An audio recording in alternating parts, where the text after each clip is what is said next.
अस्सलाम वालेकुम एवरीवन। उम्मीद करती हूँ कि आप सब खैरियत से होंगे और सब ठीक ठाक होंगे। तो जी मैं बना रही हूँ फ़िश फ्राई बनाने के लिए मैंने 2 किलो जो है वो फ़िश ले ली थी। इसको मैंने इस तरीके से कट करवा लिया था। 5 टेबल स्पून लहसुन तक का पेस्ट है, 3 लेमन है जो मैंने बीच में से अलग कर लिए हैं, लाल मिर्च है, हल्दी है, ब्लैक पेपर है, नमक और इसके अंदर मैं अजवाइन ऐड करूंगी 1/2 टी स्पून के करीब, जो कि हाथ से क्रश करके इसके अंदर ऐड करूंगी। अब देखें लहसुन अदरक का पेस्ट मैंने ले लिया है, इसके अंदर सारे स्पाइसेस हैं वो ऐड कर लेना है और उसके बाद हम अपनी जो है अजवाइन 1/2 टी स्पून के करीब लेंगे और हाथ से इस तरह क्रश करके इसके अंदर ऐड कर लेंगे। बस इतनी ही लेनी है, ज़्यादा क्वांटिटी में नहीं लिएगा वरना जो है आपकी फ़िश कड़वी हो जाएगी। बस इसके अंदर लेमन हमने स्क्वीज़ करने हैं, दैट्स इट। अब बस इन सारे स्पाइसेस को अच्छे तरीके से मिक्स करना है, ये एक अच्छा सा पेस्ट बन जाएगा और उस पेस्ट को हमने अपनी फ़िश के ऊपर लगा लेना है। फ़िश आप चाहें तो ओवरनाइट भी मैरिनेट कर सकते हैं और अगर आप चाहें तो उसी वक्त भी पका के खा सकते हैं, बट मैं ओवरनाइट मैरिनेट करना ज़्यादा प्रेफर करूँगी बिकॉज ये वो वाली फ़िश नहीं है जो कि हम 2-3 घंटे मैरिनेट करें और इसके अंदर जो है सारा मसाला रच बस जाए। इसको ज़्यादा देर टाइम चाहिए होता है, इसको ओवरनाइट ही मैरिनेट करें तो ये टेस्टी बनती है। अदरवाइज़ आपको लगेगा कि इसके अंदर बिल्कुल भी मसाला जो है वो गया ही नहीं है, बिल्कुल जो है फीकी फीकी लगेगी।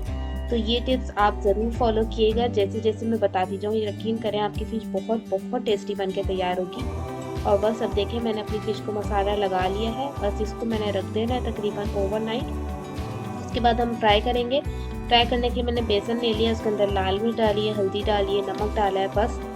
और बस इसको मैंने अच्छे तरीके से मिक्स करना है और इसका एक पेस्ट बना लेना है। बस रनी सा पेस्ट तैयार करना है, ज़्यादा ना गाढ़ा ना ज़्यादा पतला। और इसके अंदर एंड पे मैंने ब्लैक पेपर भी ऐड कर ली थी 1/2 टी स्पून के करीब। बस अब इसको अच्छी तरीके से फेंटेंगे, इतना फेंटेंगे कि इसके अंदर लम्प्स ना बने बस। और फिर इसके अंदर पानी ऐड करते जाएंगे और इसका एक गाढ़ा सा घोल तैयार कर लेंगे। ज़्यादा ना रनी होना चाहिए ना ज़्यादा लिक्विड होना चाहिए, बस इस बात का लाजमी ख्याल रखिएगा।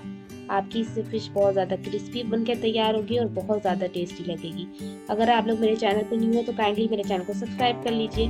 अब देखें हमारा बैटर तैयार हो चुका है। अब फ़िश भी मेरी मैरिनेट हो गई है। अब मैंने क्या करना है, एक फ़िश लेनी है, इसके अंदर जो है मैंने डिप करना है और उसको फ्राई करना है। फ्राई करने के लिए देखें ये बात याद रखिएगा कि आपके जो चूल्हे का जो फ्लेम हो वो मीडियम हाई से लो होना चाहिए। पहले आप हाई करेंगे ऑयल को, देन आप लो करेंगे और उसके बाद जब थोड़ा तेल ठंडा हो जाएगा फिर उसके अंदर अपनी फ़िश ऐड करेंगे। ज़्यादा खौलता हुआ तेल नहीं होना चाहिए। बस इसको 10 से 15 मिनट हमें कुक करना है कि अंदर तक फ़िश हमारी गल जाए और बस इसी तरह हमने अपनी सारी फ़िशेस जो है वो तल के जो तैयार कर लेनी है। और अगर आप लोग मेरे चैनल पर न्यू हैं तो काइंडली मेरे चैनल को सब्सक्राइब कर लीजिए और बराबर जो बेल आइकन है उसको दबाने से आपको मेरी वीडियो सबसे पहले देखने मिलेगी।